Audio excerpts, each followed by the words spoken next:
Let's go back to early 2020. Patrick Mahomes would win his first Super Bowl as Super Bowl 54, beating the 49ers 31-20, and this was the Chiefs' first Super Bowl in 50 years, and this was also Andy Reid's first title, and it looked like the Chiefs were going to start something special. But this upcoming 2020 season was met with a lot of expectations and a lot of excitement.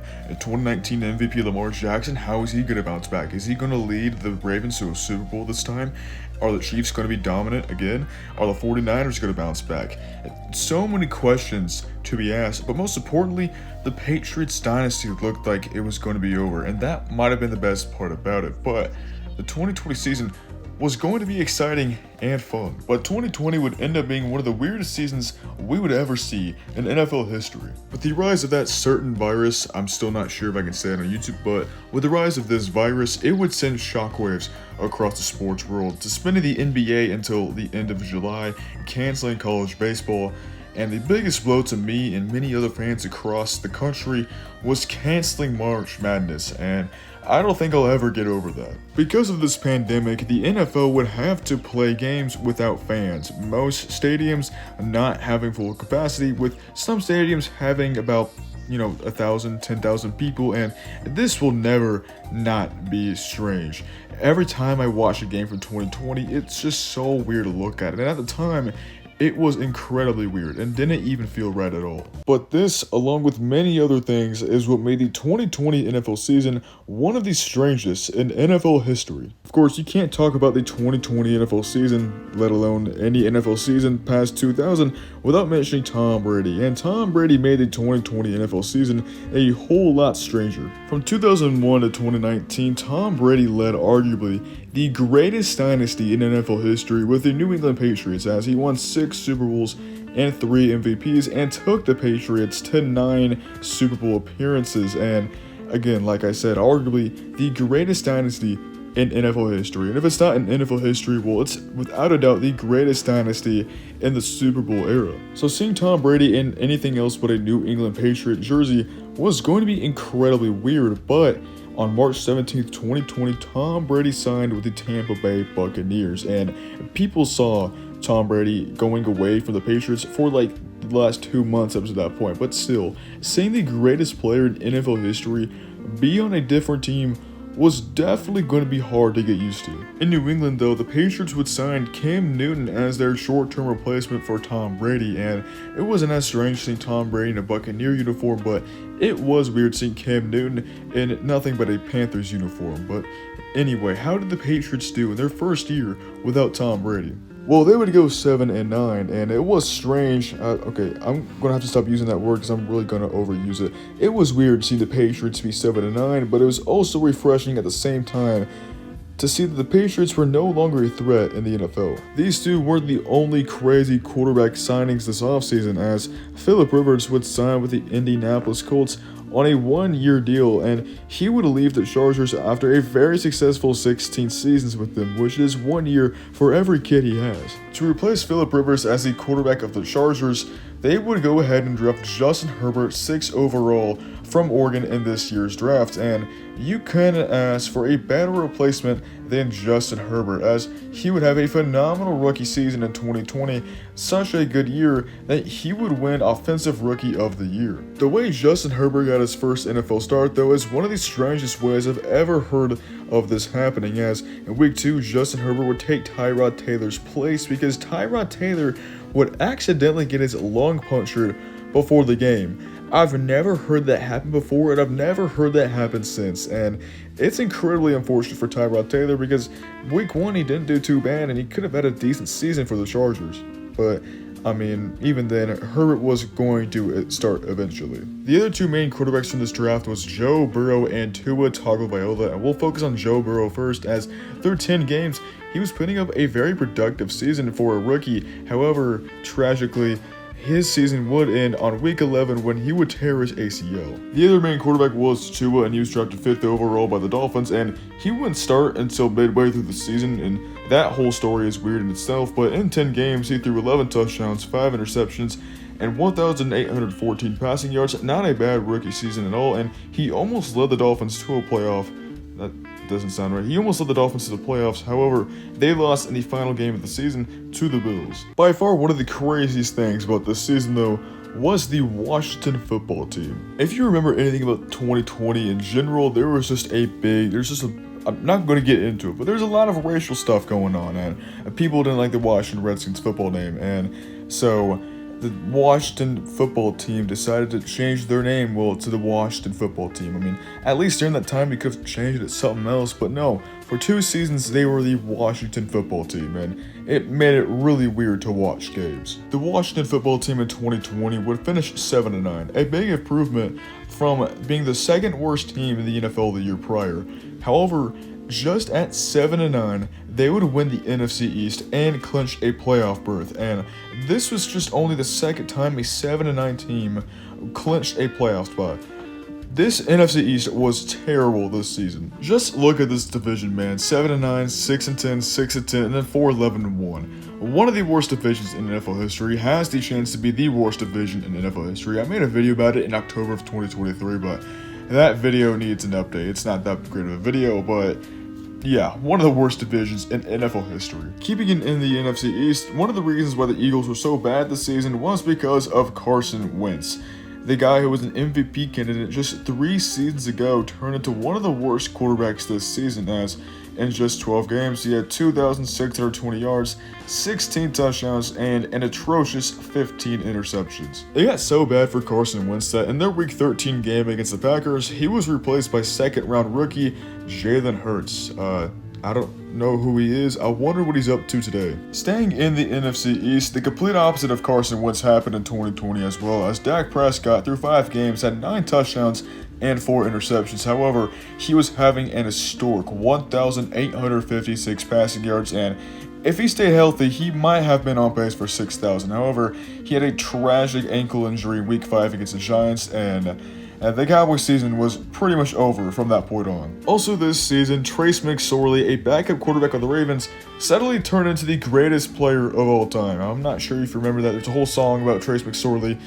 Definitely an interesting time. And obviously, we can't go without this NFL season without talking about all the postponed games. There were a ton of NFL games that were postponed to later dates this season, and it was crazy. We've never seen anything like this before. And this all started with the Patriots and Chiefs, where in Week 4, it was postponed to Monday, so there were 2 Monday Night Football games.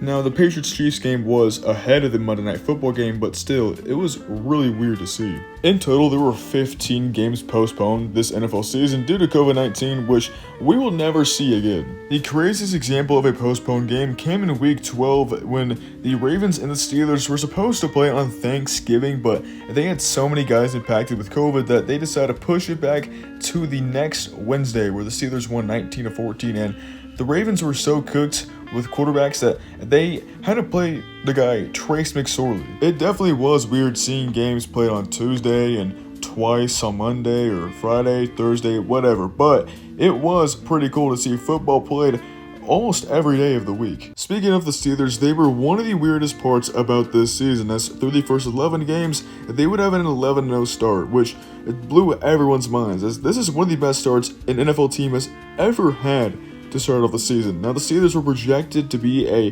mediocre average team entering 2020, but no one was expecting them to be one of the best in the NFL, let alone an 11-0 start. But this 11-0 start was also very fraudulent, and they should have lost multiple games during this stretch. However, they would lose their first game in Week 13 to none other than the Washington football team.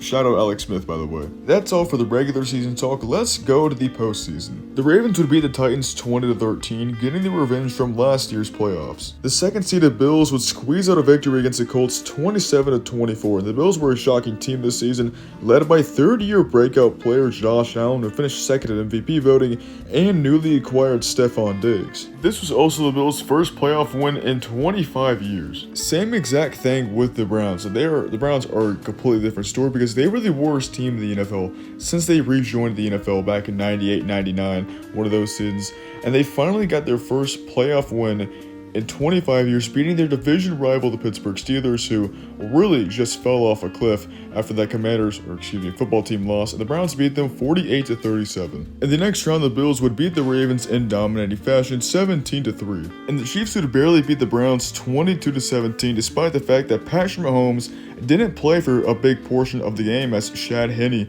took over for him. And this play I'm showing you right here, Daniel Sorensen almost looking like he targets this Brown player right here. I'm sorry, I forgot his name. But this Brown player on this play would reach into the end zone but would lose the ball, causing a touchback in the Chiefs football.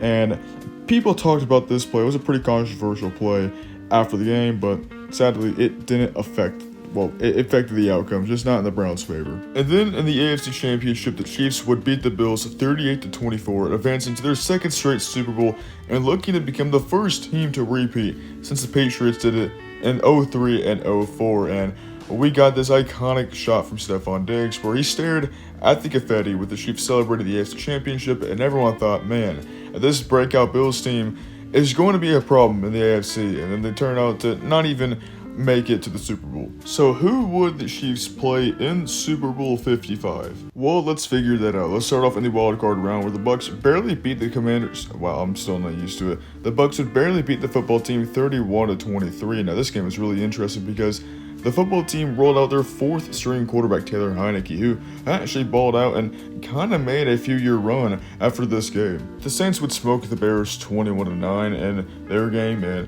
I forgot to say this, but this was the start of a 14-team playoff bracket where 7 teams would make the playoffs in each conference, and only one team would get a wild card bye. The Rams would beat their division rival, the Seahawks, on the road 30-20, and this is a weird game. John Wolford started the game with the Rams, but he got injured, so Jared Goff, who was already kind of injured, stepped into the game, and DK Metcalf and Jalen Ramsey had beef all game, and also, no one knew it, but this would be Russell Wilson's final playoff game at least, in a Seahawks uniform. The Buccaneers would beat the Saints 30-20, and Drew Brees and Tom Brady would play against each other in the postseason, which is something fans were waiting for years, but this would also be Drew Brees' last game in an NFL uniform. And then the Packers would beat the Rams 38-18, and the Packers were led by MVP Aaron Rodgers, and this team could have seriously won the Super Bowl, and it looked like it. Aaron Rodgers finally getting another shot at the Lombardi Trophy. This would be a good storyline. This is amazing, and this is good for Aaron Rodgers.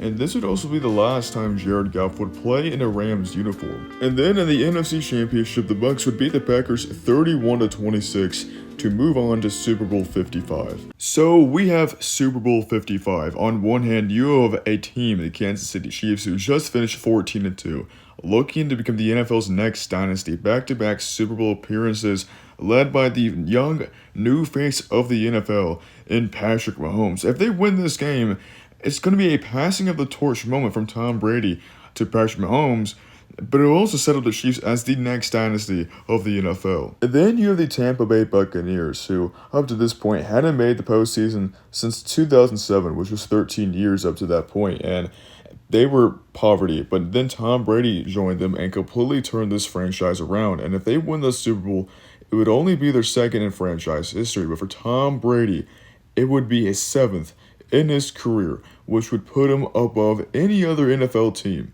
which is absolutely insane. This was supposed to be a pretty hyped up game. However, the Buccaneers would crush the Chiefs 31-9 as the Buccaneers' game plan and defense completely exposed the Chiefs. This is a terrible game for the Chiefs, something we hadn't seen from them in years, but Tom Brady would win Super Bowl MVP and would win his 7th Lombardi Trophy. This was truly a strange season. It was also a fun one, though. I look back and this was truly one of my favorite seasons in NFL history, even though we had no fans in the stands, even though the crowds were empty and they had a pumping fan noise. That was weird, but it was one of my favorite seasons in NFL history. That wasn't even all of the major key storylines that happened. There's so much I missed, but yeah, that's about it, guys. Jesus loves you, and goodbye.